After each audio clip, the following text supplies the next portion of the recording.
My book is really kind of a call out on what entrepreneurship is painted to the media. Because you walk around town and on the streets, you say, hey, what does an entrepreneur mean to you, just to a random person? Yep. They're going to say Shark Tank. They're going to say new ideas. They're going to say raising venture capital. They're going to talk about Mark Zuckerberg, Elon Musk, Steve Jobs, Bill Gates.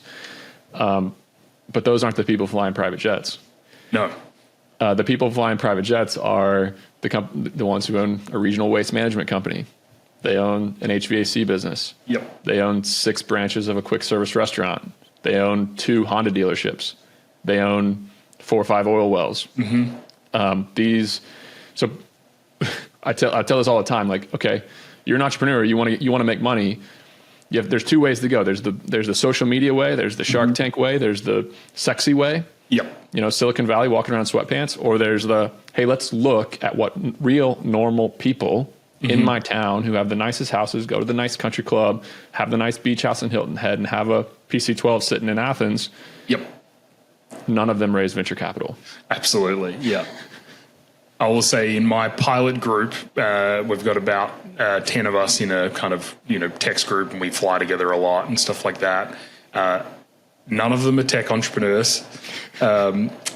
Most of them run the most boring, businesses. One sells siding for houses and has one of the most successful siding businesses here in Oklahoma. And he's like, I'm redneck rich. He's come from like absolutely nothing, and he's got 4 planes and that sort of thing. Another one's a mortgage broker who's just very good at running his mortgage broking business, and it's very simple. Like, he's like, I don't do anything special other than just pick up the phone and get the deals closed for my clients, and that's it. And then we've got another one who runs an asphalting company. Yep. Just they lay driveways all day. Another one who manufactures steel tubes.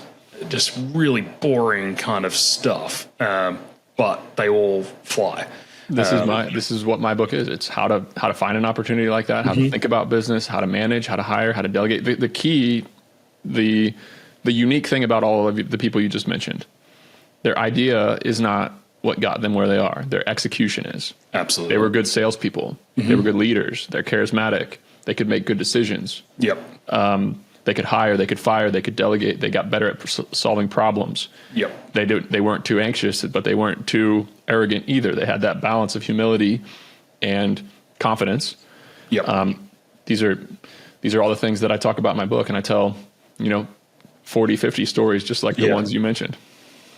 Yeah, I love to hear that. And that's actually something, one of the inspirations to start this podcast and another business in aviation that I'm working on is exactly those stories that you talk about. Is there's so many people that just have figured out how to take a very simple thing, do it well, do it often, get better and better at it over a period of time, and they've made a very successful business, out of it. And you don't have to overcomplicate it.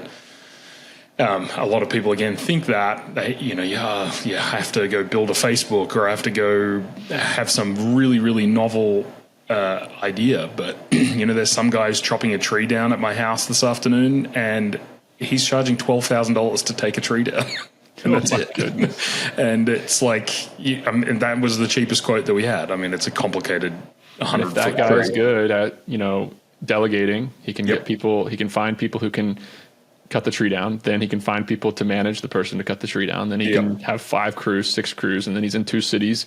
Yeah. Then 3 or 4 years later, he's got a Phenom 300 sitting at the airport. Yeah, exactly.